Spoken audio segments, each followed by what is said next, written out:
Greetings everybody, it's Rob from Stage Tower Games, and we are here with another Pathfinder 2E video, and this one is for all of you out there who maybe are new to Pathfinder or coming over from Dungeons and Dragons, and you want to play a game and you want to start your journey into Pathfinder 2E, but you don't know where to begin. Obviously, you maybe want to get your feet a little bit wet first before you just start homebrewing up a storm and doing what you can. Luckily, Paizo and Pathfinder have quite a few adventure paths and different scenarios set up that can kind of be good campaigns for your first campaign that you want to get into, really. Now, I'm going to name off a few of these, and the first one is pretty straightforward. This one is for anybody who is brand new, like out of the boat, there's kind of very little knowledge of Pathfinder, maybe even minimal knowledge of D&D. This is the beginner box of Pathfinder 2E.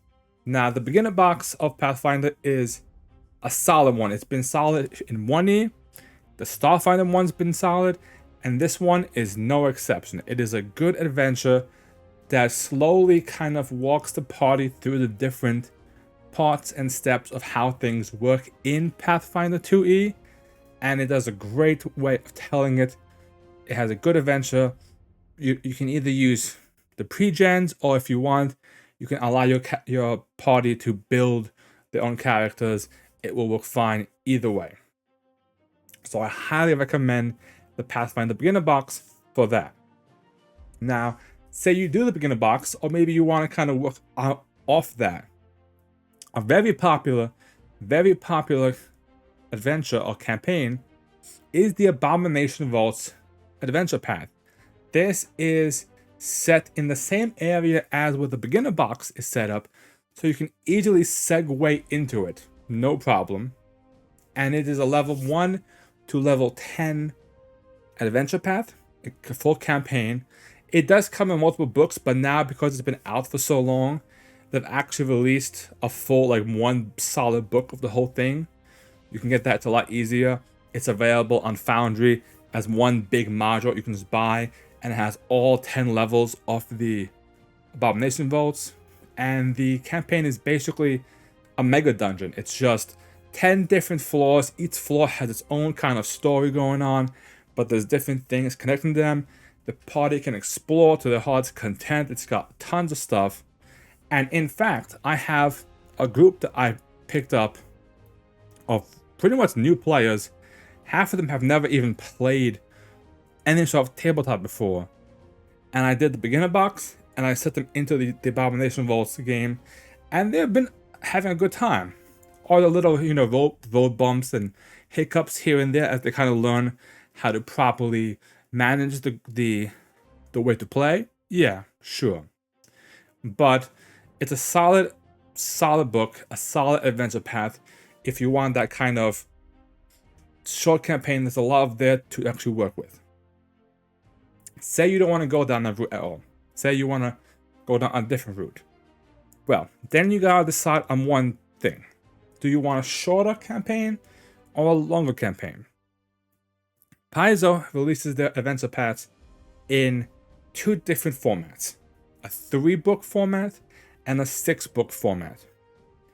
All the 6-book format adventure paths cover the full span, level 1 to level 20. It's a full 6 books. It's going to take you a while, and it's going to be a journey. However, the smaller 3-book ones are a bit more compact, a bit more tighter, less fluff in them. I do feel like a lot of the 6-book campaigns does have a little fluff here and there to kind of pad the XP points and stuff.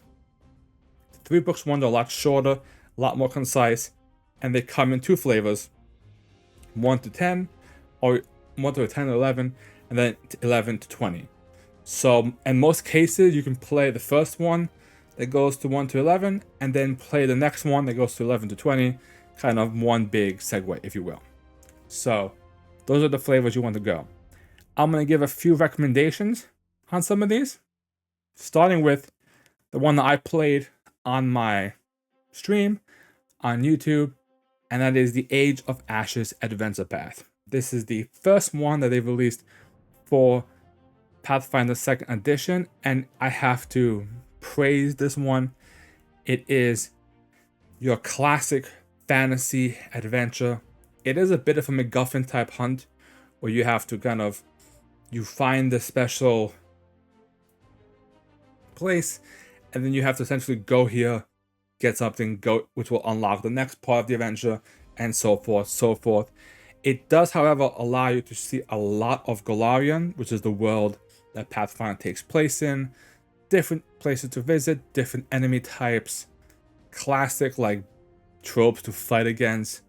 All in all, it's definitely a really good adventure if you want that fantasy kind of richness to it. The other one that I would also recommend, I myself haven't played it, it was on my list to play, and that is Strength of Thousands. Now, this one came out, and this is basically a magic school, and what makes this one interesting is the fact that it is set in the Wenge Expanse, which is like a jungle region, and it is a 6-book campaign, and it's supposed to be really good. I've heard nothing but praise about this adventure path. Nothing but praise. It's a really fun one. Big hype for it. Not much issues that I've heard of. So I definitely recommend this one. I can't talk about the story as I haven't played it myself personally or ran it.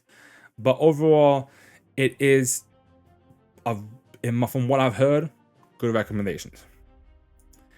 I would probably say, from personal experience and talking with other players and so forth, that if you are brand new to the world of Pathfinder or the world of tabletop, I would maybe avoid the following adventure paths. I wouldn't start on Agents of Edgewatch. Agents of Edgewatch it's a unique premise for the actual campaign. The issue with the campaign itself is because it's so unique of a premise, it's hard to pull off, especially if you have new players. And the reason for this is Agents of Edgewatch, you play as essentially the town guard. You are the police for this town. Now, this is tricky because obviously you can't just kill enemies, because you're not supposed to, you're the law, technically. And you're also supposed to, so you have to like get loot a different way, and you may or may not, depending on how your group feels about it, because this adventure path came out during the like Black Lives Matter movement as well, and all the issues that were going on with the police force in the US.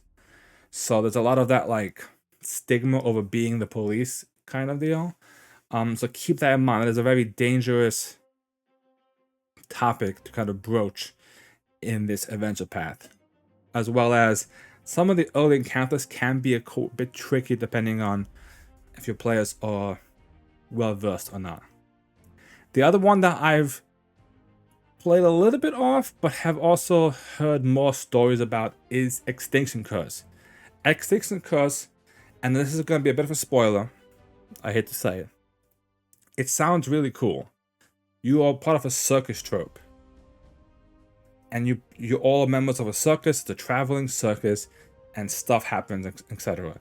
Now, what I've heard is two things. One, some of the fights are really overtuned and a bit rough and a bit hard. For new players, this probably might result in a death of one or two of them, or even a TPK. The other thing, at some point through the campaign, the circus element kind of gets like left behind, and that's kind of was the main driving point of this kind of like story. And I feel like I don't feel like that's a good thing for me. And what I mean by this is like, if it's a circus, I know there's a story that's going on, but it's a circus. Like, it should play at least a decent part in it. So may need some tweaking if you are, running it for your own group. Now, flipping over to 3-part adventure paths. 3-part adventure paths are definitely a lot easier to run with. They are shorter, so they won't take you as long to actually play through. And I'm going to list off, for this one, I'm going to list off, I mean, any of them are really good. They haven't made many for 2E yet. They kind of started in Starfinder doing this, and they're starting to practice it into here. But I would recommend, easily for me, Outlaws of Arkansas. It's the one I'm currently running for my group. If your group wants to play like a Wild Wild West in the Manor Wastes, where everybody can have guns and clockworks and inventors and constructs, it's pretty cool that your group is a bunch of outlaws kind of trying to run jobs and do things to get revenge on that person who wronged you. A very classic like Western trope of being betrayed and finding who did this and putting a stop to them. It's also interesting because it's one of the few published books and published actual adventures that do openly use the firearms and the clockworks and the constructs. Most of them don't. Another one I personally like, and this is I will admit, this is personal bias, is Fists of the Ruby Phoenix. And the reason why I like Fists of the Ruby Phoenix is kind of corny. 2 reasons. One, the Ruby Phoenix tournament is this essentially martial arts tournament that takes place in Tianzai, which is kind of like the Oriental Asian version of Galarian. This kind of realm that's very, very Orientally inspired, samurai code, has all that kind of vibe to it. And there was an old module for Pathfinder 1E that was the Ruby Phoenix tournament as well. And it was like level 13 or 14. And it was just really cool, like reading through it. I never got a chance to play it, but it was really cool seeing them how they did a tournament format. And now it's a full-blown adventure path of 3 books of this. Essentially, the tournament is back again, where you have to go through, your party is essentially one of the teams that compete in the tournament. And they do things where like they change the actual floor of the arena. The arena changes depending on what the event or challenge is, different fights. And I like the idea of this like tournament style organized fighting event kind of deal.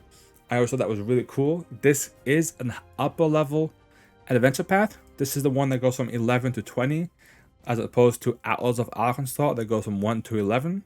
So keep that in mind. Those are 2 different choices that you can play depending on which ones you want. That being said, are the other ones, Quest for the Frozen Flames, Bloodlords, etc., are those not good, or are those not as popular? I'm not saying that. There's also modules as well that are coming out. Those are also quite good as well. There's the Slithering, and there's a few Menace and Otari modules and stuff like that. Those are good for one-shots, very short kind of games. But for a full-blown campaign, these are my recommendations, just giving you my thoughts, ideas, and overall feelings regarding some of these popular adventure paths in Pathfinder 2e to help you guys along on your journey of coming in, welcoming you to Pathfinder, and hope you enjoy your time here. Thank you guys for watching.